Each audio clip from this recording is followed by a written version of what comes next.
Order! Order! You are an incorrigible delinquent at times. Behave yourself, man!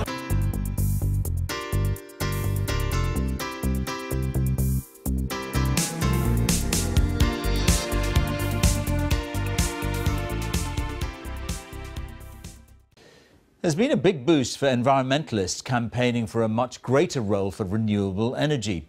For the first time, the cost of the subsidies the government pays to developers building offshore wind farms has dropped below the cost of supporting nuclear power stations. But nuclear firms say the UK still needs a mix of energy provision, especially when wind power is not available. Here's our science editor, David Shookman. Around the clock, in a massive programme of construction, wind turbines are being built in the seas around Britain.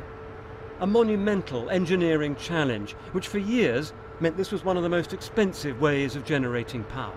The construction teams had to learn the new skills of a young industry.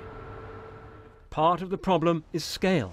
A few years ago, I stood beside one of the blades, and it takes a shot like this to try to convey just how massive these machines have become.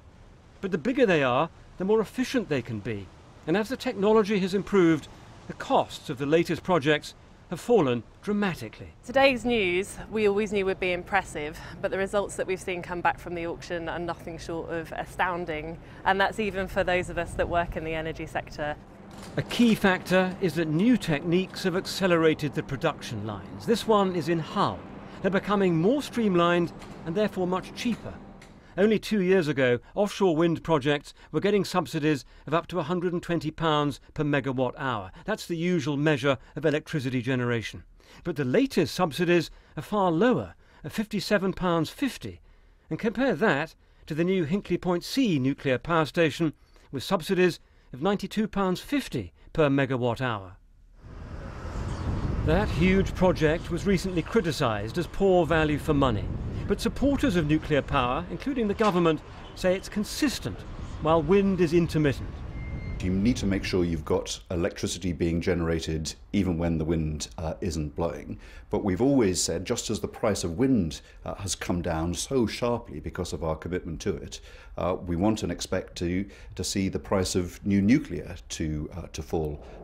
I once climbed up inside a wind turbine out at sea. It was a very long way.